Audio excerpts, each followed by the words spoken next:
terkait masalah verbal ini. Kan ada verbal PTK, verbal SP, apalagi itu satunya? Verbal ini apa, ponsel. Verbal ponsel, iya. PD, peserta didik. Iya. Nah, banyak itu sebetulnya Bu itu.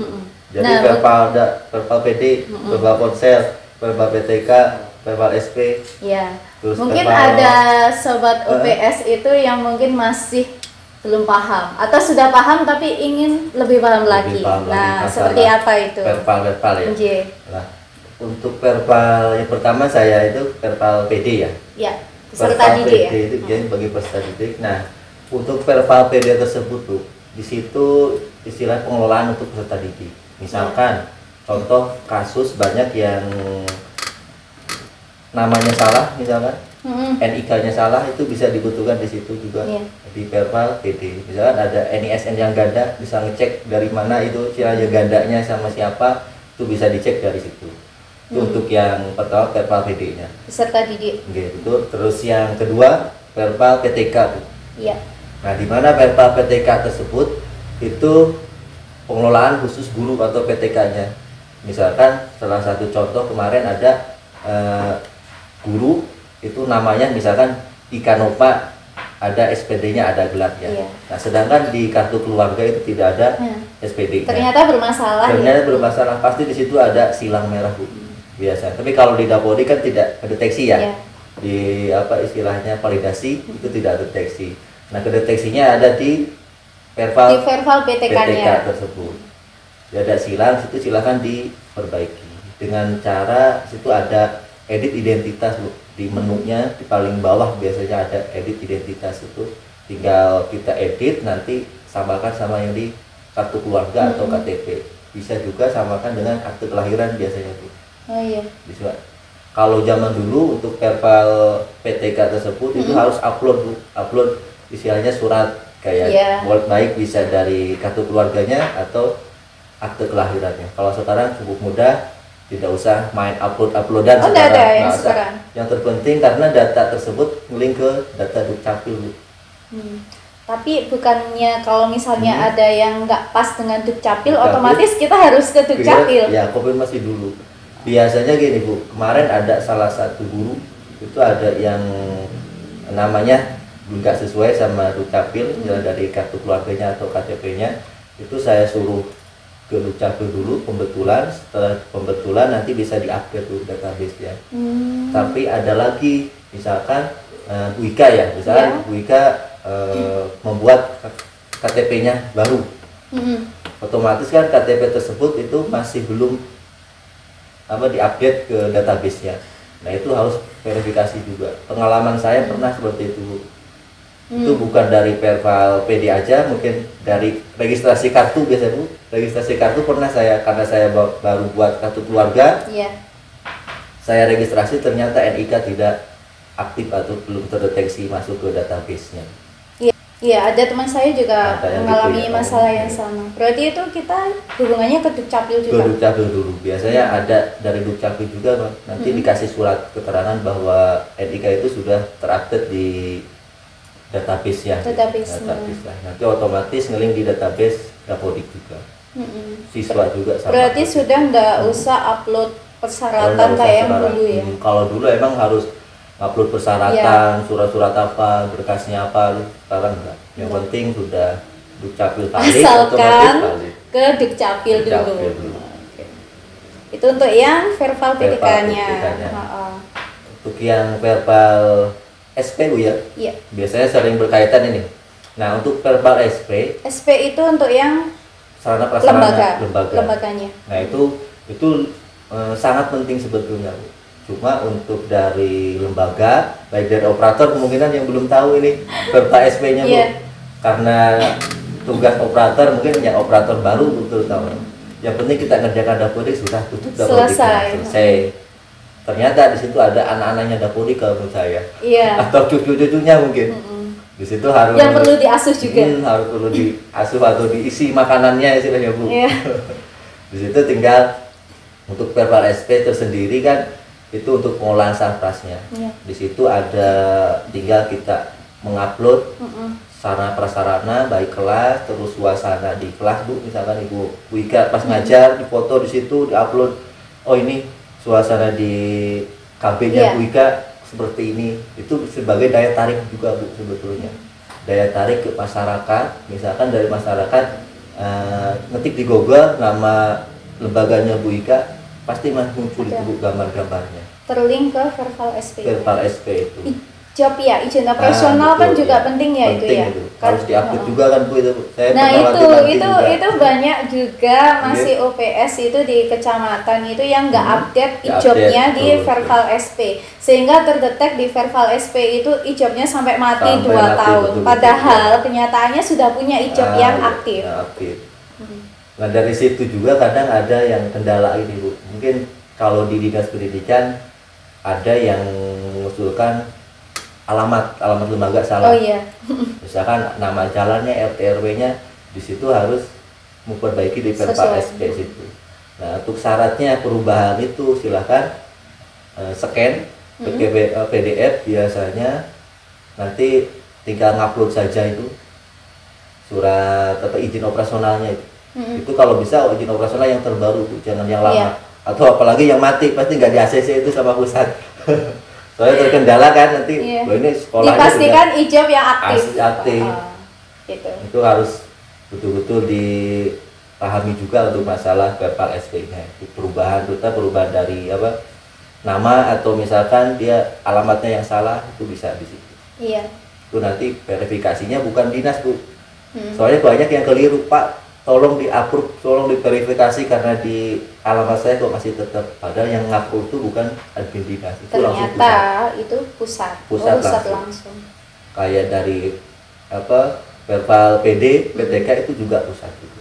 Admin dinas tidak ada akses untuk approve sih. Tapi kembali ke yang Verbal PTK Mas, kan ada pengajuan NUPTK ya pastinya. Ya, itu yang kasus kemarin pengajuan NUPTK itu kan Verbal PTK. Verbal PTK itu. Berarti kan itu otomatis kalau itu kan di approve-nya kan di dinas dulu. Iya kan? Dinas, nanti provinsi, terus provinsi, nanti pusat. Itu ada tiga proses, proses penyaringan seolah-olah. Iya. Untuk NUPTK tersebut Bu, sebetulnya itu ranahnya kalau di bidang dinas pendidikan Kabupaten Malang itu, itu dari bidang tentis Bu. Oh bagiannya bagian tentis betul. Jadi bukan bagian atau di operatornya Dapodik dinas pendidikan, bukan. Kalau di dinas pendidikan di Kabupaten Malang terutama ini Bu, itu langsung dari bidang tentis untuk akses ke situ, untuk proses approve-nya, persetujuannya. Jadi kalau kami misalnya di Dinas Pendidikan Kabupaten Malang sebagai operator PAUD nih misalnya saya itu nggak ada akses atau nggak bisa nge-approve itu yang bisa approve dari bidang teknis kalau di Dinas Pendidikan. Mungkin di kabupaten kota lain mungkin berbeda sama istilahnya tupoksinya mungkin, atau dari kebijakannya mungkin berbeda sama Dinas Pendidikan Kabupaten Malang deh. Kalau kali ini saya di Dinas Pendidikan mungkin dari bidang teknis tersendiri itu. Berarti harus ada koordinasi ke teknis. Koordinasi juga. Ya dari admin Dinas Pendidikan sebagai operatornya Dapodik misalkan itu ya juga koordinasi juga sama bidang teknis. Soalnya yang langsung berhubungan sama kita kan memang dari Dapodiknya yang sering terjun, yang terkenal lah sudah. Jadi artisnya di Dapodik. Padahal ada bagian lain juga seperti tentis tentisnya. Ya, satu lagi tadi Verbal Ponsel. Nah, Verbal Ponsel ini karena Verbal Ponsel seingat saya 2021 ya, baru ada ya. Sejak Covid juga. Iya, sejak ini COVID pandemi ini. Nah, untuk Verbal Ponsel sendiri sebetulnya untuk penginputan yang terutama penginputkan nomor ponselnya ya. Nah, di Dapodik tersendiri itu ada bukan? Di situ ada nomor HP yang dimasukkan. Nah, karena kebanyakan di operator lembaga lupa mungkin, ini diabaikan saja, buat apa sih? Buat apa nomor ponsel ini nanti saya abaikan, nggak diisi, atau mungkin di strip saja biasanya biar nggak invalid. Kadang itu OPS itu pikirannya biar cepat selesai, jadi yang seperti itu nggak usah diisi aja lewati gitu. Padahal itu terhubung juga ya, akhirnya penting. ke verbal ponsel. Gitu. Jadi penting sekali itu untuk verbal ponsel. Jadi verbal ponsel itu untuk nanti ketika karena ada bantuan kuota ya, kuotanya untuk istilahnya lumayan juga itu aplikasi di Google Meet tuh ya, untuk kos Google Meet itu lumayan juga. Kalau nggak salah itu 35 giga, ada 40. Banyak ya kayak. Saya juga lupa. Belum jadi orang tua murid jadi kurang tahu. Gitu. Belum ada bantuan juga istilahnya. Untuk PTK-nya juga ada soalnya. Iya. Kalau saya dengar saya pernah ada informasi sampai 35 giga. Banyak kayaknya Mas. Yang untuk verbal ponsel itu. Jadi di situ tinggal istilahnya ada SPTJM-nya kan Bu. Iya. Istilahnya untuk approve-nya kan langsung dari prosesnya dari lembaganya ada validasi istilahnya. Menyertakan apa kayak materai juga. Iya betul. Kalau divalidasi nanti otomatis istilahnya sudah ada. Dan tiba-tiba nanti langsung kuotanya masuk. Ada info sudah masuk kuota. Berarti kan lumayan daripada beli gitu. Iya. Supaya apa istilahnya terus berjalan kan Bu. Membantu memudahkan juga. Ya terus Mas. Terus ada apa lagi ya? Kayaknya kalau kita membahas masalah itu kayaknya nggak ada habisnya. Nggak ada habisnya betul itu. Iya. Mungkin kalau bahas gitu kan 1 minggu mungkin nggak akan selesai. Dan setiap lembaga itu biasanya punya masalah tersendiri. Kadang beda beda perangkat ya, beda laptop, beda istilahnya Windows-nya Bu kalau jadi programnya mungkin programnya ada yang crash. Mungkin Bu Ika mungkin belum pernah mengalami ketika nginstal Dapodik itu net framework-nya belum diinstal. Kalau saya pernah mengalami seperti itu. Iya, gimana itu Mas? Buat sharing ke teman-teman juga. Mungkin kendala atau yang belum jarang yang dihadapi sama teman-teman operator itu banyak. Pernah ada yang ke saya Bu. Jadi kayak nginstal Dapodik itu ada keterangan net framework-nya itu belum terinstall. Karena semua aplikasi itu mungkin khusus Dapodik ya. Untuk Dapodik itu memerlukan ada net framework-nya. Jadi istilahnya aplikasi pendukungnya itu harus benar-benar terinstall. Terutama biasa kalau dulu itu zamannya pakai Windows 7 Bu. Oh iya. Nah untuk Windows 7 sendiri itu net framework-nya aplikasinya itu harus kita download manual. Nah kalau misalkan untuk yang seri sekarang Windows-nya ada Windows 8, 10, terus ada 11 ini yang terbaru. Bu Ika pakai Windows berapa? 11? Masih 10 kayaknya. Oh, masih 10. Saya udah 11. Mungkin nanti sudah 11 ini kalah. Yang sudah pakai Windows 11, angkat tangan gitu ya. Nanti kemarin saya kayak dari Windows antara Windows 8 sampai 11 ini sudah otomatis Bu.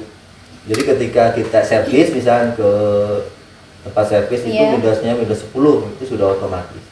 Gitu. Jadi tanpa ada kita install net framework-nya lagi. Nggak manual lagi lah, otomatis. Dia otomatis langsung masuk istilahnya. Terus kemarin juga ada yang kayak Windows 11 Bu ya. Jadi kemarin ada yang sempat nanya juga ke saya, Pak punya saya Windows-nya 11 apa support ke Dapodik. Alhamdulillah itu sukses, nggak ada kendala untuk Windows 11. Windows 11. Terus di istilahnya di adminnya dinas di Dapodik pusat itu juga ada saya baca di komen-komennya, ternyata di IG-nya atau di sosial media yang lainnya itu banyak yang komen pakai Windows 11 support apa tidak. Tapi alhamdulillah sampai saat ini saya install sampai mungkin ada 10 user atau 10 aplikasi Dapodik itu alhamdulillah sukses semua. Lancar semua di Windows 11. Tapi hari ini sudah banyak informasi yang banyak sekali, semoga bisa bermanfaat ke teman-teman pastinya. Terima kasih juga sudah berkenan hadir di podcast edukasi Dinas Pendidikan Kabupaten Malang. Ya, saya juga terima kasih atas waktunya, kesempatannya bisa diskusi. Semoga next time bisa lanjut diskusi lagi nih Mas. Dan semoga apa yang kita diskusikan hari ini bisa betul-betul membawa kemanfaatan untuk sobat OPS kalian dimanapun berada. Sampai ketemu di podcast edukasi Dinas Pendidikan Kabupaten Malang. Dan pastinya dengan tema-tema lain yang bermanfaat untuk Anda semuanya. Dan finally, salam satu data.